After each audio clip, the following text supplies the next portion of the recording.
Seen, and you guys both touched on it, just a huge jump in the number of charter schools coming into the community. And especially elementary schools where there's a need for middle schools and high schools. They don't, and schools that, charter schools that don't necessarily reflect the diversity of the community. So the question is, what can you do to make sure that number one, our public schools are operating on an even rating field with the charter schools, and number two, to really promote the community's public schools? First and foremost, I agree with Steve that Greenpoint is blessed to have some of the best public schools in all of New York. Some of the best teachers and the best students too. The charter school issue is a nuanced one. Our public education system is clearly broken. I've seen it firsthand year after year. At their best, charter schools allow us to innovate and experiment with solutions, and if they work, apply them citywide. At their worst, co-located schools that don't pay rent, they drain resources from our public schools, they create a tiered social structure for our children, and everybody loses. It's a nuanced issue. In Greenpoint, I see absolutely no need for charter schools. Downtown Brooklyn, on the other hand, faces an imminent school overcrowding crisis, and it's possible that charter schools could be used to help solve that overcrowding. It's a nuanced issue, and I think grandiose statements on either side of it don't serve much useful purpose.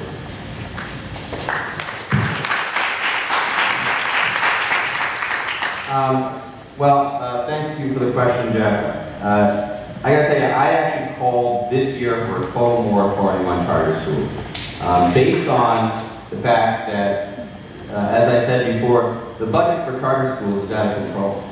It is jumping at a rate of either $100 or $200 million a year. Right now, it's over $1 billion, and it's an uncontrolled increase actually, because the Bloomberg administration has been citing charter schools year after year. And the hidden cost to that is that when they cite it, the first year it's a single grade, the second year it's 2 grades, the third year it's 3 grades, so on and so forth. And so the costs continue to increase and escalate year after year. There needs to be a moratorium. We don't know. The Department of Education, when I asked them in a hearing, do you know what the cost increase is going to be next year? They had no idea. They had no idea. So in order for us to get our hands around this, and to control costs, because every dollar that's increased in that budget line is coming from another budget line in the Department of Education, and it's always coming from your local public schools. So right now, I think it's time for some leadership on this issue to say, we have enough in the city for now, let's put a moratorium, we'll see how the costs are, if we're able to rein them in, and we can move on from there. For the time being, there ought to be a moratorium.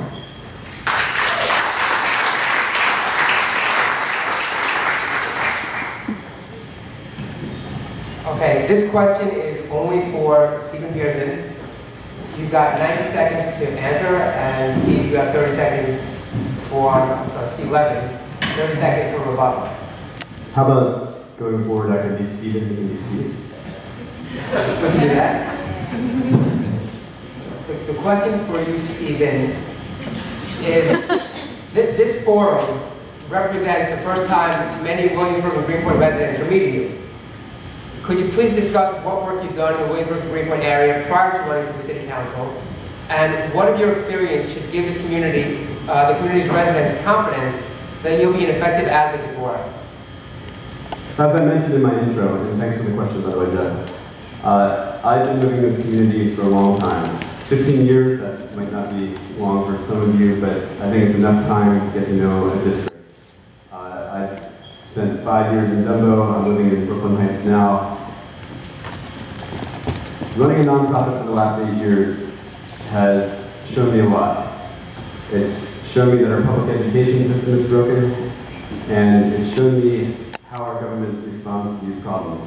I've also been a member of the community board, CB2, for 3 years, or sorry, a little less than 2 years, and I've been a member of the Democratic County Committee. Having lived in this district for as long as I have, having started a nonprofit here, having raised a family here, I'm so committed to this community, I care about it enough that I would never, ever sell it out for political gain. You know, when 40-story buildings are threatened to loom over us, I'm not going to just tepidly sit here and demand that we get a few affordable units out of it. I'm going to fight for our rights. This is not just my home, but this is my daughter's home, and I will never put political self-interest ahead of politics.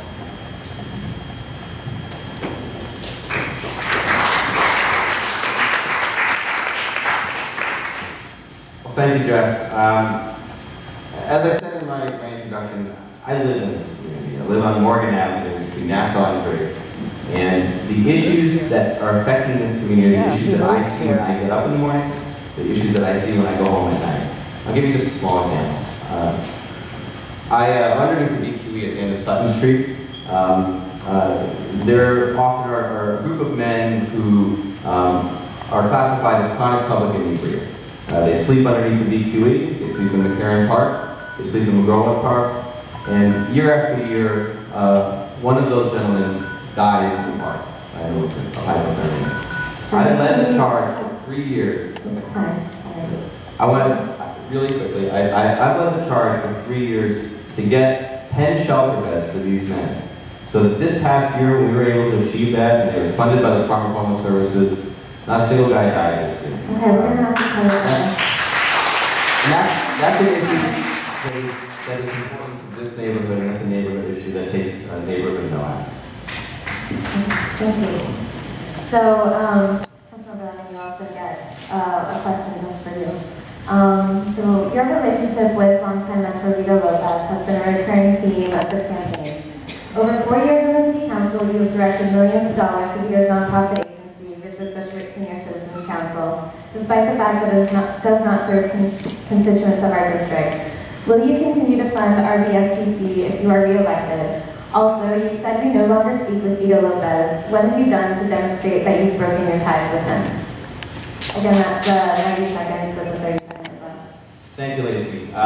So my opponent has been putting out there in mailers, on the internet and blogs, on Twitter, saying that I've given millions of dollars to Ridgewood Bushwick. That's an out-and-out falsehood. And either it demonstrates to me that he's misleading the public, or he doesn't understand the way that the City Council budget works. And to be honest with you, I don't know which of those is worse. The fact of the matter is that I've funded a handful of programs, small programs, in the council budget that have gone to Ridgewood Bushwick. One is a lead safe house program, which services families from throughout Brooklyn and provides them with emergency shelter when their children are lead poisoned and the city tells them that they need to be out of their home. That doesn't serve one district, it serves the entire borough. It is a program that I used to run, so I know that it works and I know that it's necessary. And I provided a small amount of funding every year for that. In addition, I fund a very small allocation of $9,000 so that the seniors in the 33rd district, in fact the seniors that will be in this senior center tomorrow morning in this exact space, so that they can get out of town for a senior picnic a year to go out to Long Island. And the fact of the matter is, they love that picnic, and those seniors have demanded that I continue to fund that. So if Mr. Pearson doesn't want that transportation to be funded, I encourage him to come back to this place tomorrow morning and tell the senior citizens at Crocker Senior Center that he would defund that. The fact of the matter is, I've called on Vito Lopez to resign from the State Assembly. I called on him not to run for the City Council. I haven't spoken to him in many, many months. I don't intend to speak to him, and I'm telling you that I give you my word that when I get up every morning and I go to City Hall, I'm there to advocate for the constituents that I represent. Those people that live in Greenpoint, in Williamsburg, in Brooklyn Heights, in Gorham Hill, in Dumbo, and that is my charge, and that's what I am there to do, and I give you my word that that's what I do, and the people that I'm accountable to are the people in this district. All right.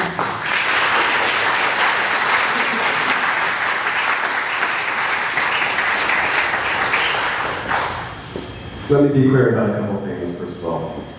The $6.679 million, we hired an independent investigator to look into every single line of the budget. We have the results meticulously documented on our website. I urge you to go there, pearsonforcouncil.com. I fully stand by that number, it's fully accurate. Councilman Levin is not counting his capital allocations, Bill's allocations that he sponsored and co-sponsored. Secondly, let's be clear, this is a completely fraudulent operation designed to profit Vito and his cronies.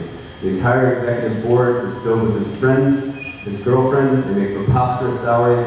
There's a darn good reason why it's been the target of over a dozen federal, city, and state investigations for fraud.